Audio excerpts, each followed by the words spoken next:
yung mga deboto na magtatangka na pumanik doon sa tuktok nitong andas, hindi sila mahirapan sa pagbaba para nang sa gayon ay makadusdos sila ng maayos at walang madisgrasya. Para sa unang balita, Julius Segovia reporting. Pista rin po ng mga taga-barangay 307 sa Quiapo, Maynila sa Lunes, kaya abala rin sila sa paghahanda. Narito ang report ni Haji Rieta. Kung ang simbahan ng Poong Nazareno ang inihahanda, mga kalsada naman sa Barangay 307 sa Quiapo, Maynila ang kinabitan ng banderitas ng mga opisyal at volunteer ng barangay.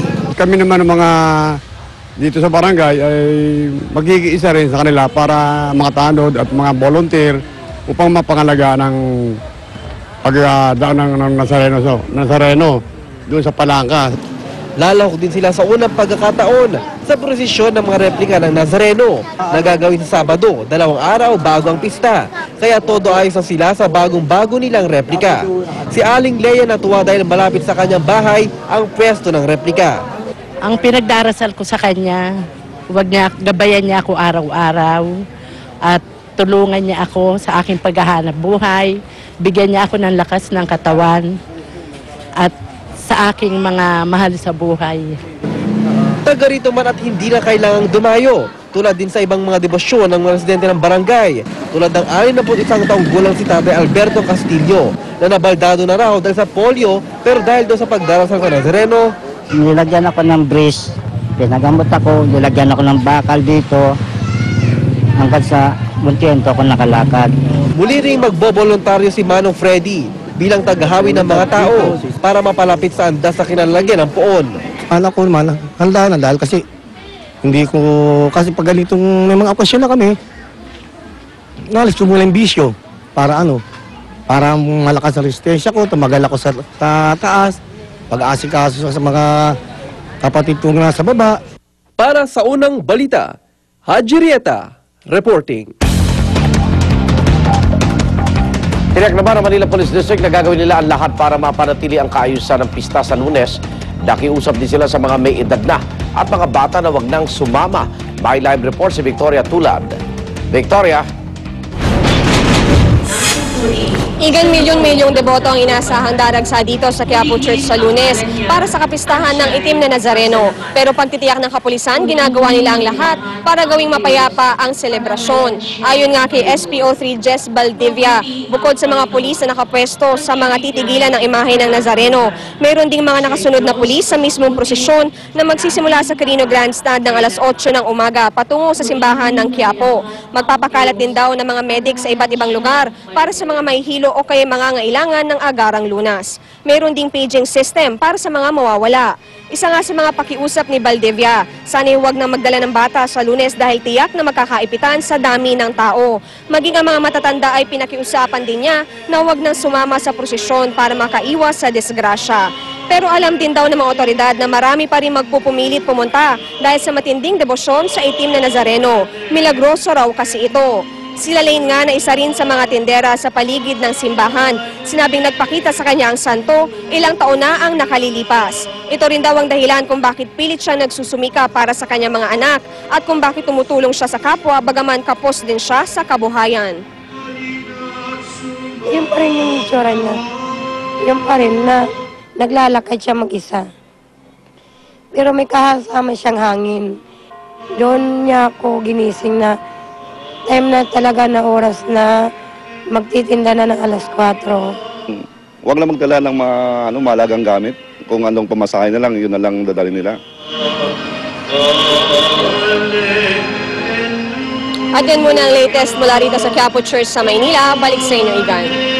Maraming salamat, Victoria Tulad. Samantala, narito na po ang magiging ruta ng prosesyon ng Poong Nazareno sa Lunes. Alas 8 ng umaga aalis sa Quirino Grandstand ang andas na paglalagyan ng Poong Nazareno. Kakaliwa ito sa Katigbak Drive hanggang sa Padre Burgos Street. Kakaliwa sa Taft Avenue at tuloy-tuloy hanggang MacArthur Bridge. Kakanan sa Palangka Street hanggang sa ilalim ng Quezon Bridge. Kaliwa sa Quezon Boulevard, kanan sa Arlegui Street, kanan sa Fraternal Street, kanan sa Vergara Street, kaliwa po yan sa Deque de Alba Street. At matapos ito, kakaliwa ang posisyon sa Castillejo Street, kaliwa sa Farnesio Street, at kanan sa Arlegui Street. Matapos ito ikakaliwa po yan sa Nepomuceno Street, kaliwa sa Aguila Street at kanan sa Carcer Street. Pagkatapos, kakanan po yan sa Hidalgo Street sa may Plaza del Carmen, kaliwa sa Bilibid Viejo Street hanggang Puyat Street, kakaliwa ng Guzman Street at kanan ng Hidalgo Street. At mula naman sa Hidalgo, kakaliwa po yan sa Barbosa Street, kanan sa Globo de Oro Street sa ilalim ng Quezon Bridge, kanan sa Palanca Street at kanan muli sa Villalobos Street at tuloy-tuloy hanggang Plaza Miranda at matatapos sa Quiapo Church. Arestado ang isang lalaking nagbayad umano ng peking pera sa isang tindahan sa Quezon City. Pero depensa ng suspect, hindi raw niya alam na peke ang dala niyang pera. Darito ang report ni Oscar Oida. Kalabos ang lalaking ito na nagpakilalang si Edong Agal matapos unang gumamit ng peking pera na pambayad sa biniling diaper sa isang tindahan sa may barangay Holy Spirit, Quezon City. Paliwanag ng suspect, di raw niya alam na peke pala ang perang ipinambayad niya. Binayad lang din daw ito sa kanya.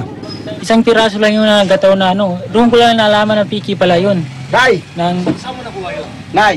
Hindi ko nga alam kung saan ko nakuha yun. Pero ayon sa mga tanod, hindi lang daw isang tindahan ang biniktima umano ng suspect. Ngayon, yung pinagbili, yung tindahan na binili na may-ari, ginanon niya raw yung pera. Hindi raw bumuka, kaya nagduda siya. Sinundan ngayon po ng may-ari ng tindahan. Nagkataon po nandun yung tanod. Ayon sa mga taga-barangay, hindi basta-basta ang suspect. Suspetsya nila, malaking grupo ang kinabibilangan nito na ang pangunahing modus umano ay bumili ng mga maliliit na bagay sa mga tindahan gamit ang mga peking 100 at 200 pisong papel. Ang sukli, pagpaparte-partehan na raw ng mga ito. Sabi niya sa amin kanina, tinanong namin kung saan niya kinuha, saan galing yung perang yun. Kasunduan daw niya kinuha yun. Sabi ko, paano usapan niyo dyan? Yun nga, sabi niya, 40 ron sa kinunan niya, 60 sa kanya. Nakakulong na ang suspect habang inihahanda ang kasong isasampa laban sa kanya. Inaalam na rin ng otoridad kung sinong pangunahing nagpapakalat ng mga peking pera. Paalala ng Bangko Sentral ng Pilipinas, ang tunay na pera ay matibay at medyo magaspang. Obserbahan din daw ang security thread at fiber. Dapat malinaw at detalyado ang maliliit na guhit na bumubuo sa mga larawan sa pera. Ang mga bagong disenyong pera naman may mga watermark. Nagpapalit din daw ng kulay ang 1,000 at 500 pesos. Ito ang balita sa Quezon City. Oscar Oida, reporting. Samantala, nanawagan ang grupong Ladlad sa Kongreso na pagtibayin na ang matagal nang nakabinbing anti-discrimination bill. Kasunod yan na nangyari sa isang bakla sa Nueva Vizcaya na binuhusan ng kumukulong tubig ng sariling ama na di raw matanggap ang kanyang pagkatao. Narito ang report. Hindi makapagpigil sa pag-iyak ang 19 anyos na si Edmond Villanueva matapos nalapnos ang balat sa malaking bahagi ng kanyang katawan dahil sa ibinuhos na kumukulong tubig ng kanyang mismong ama. Sabi ni Edmond, ang kanya raw kasalanan para sa kanyang ama ang kanyang pagiging bakla. Kwento ng kanyang kapatid, umuwi raw na lasing at nanunumbat ang amang nilang si Mang Eranio. Bakit hindi raw kayang magkilos lalaki ni Edmond? Sumagot si Edmond,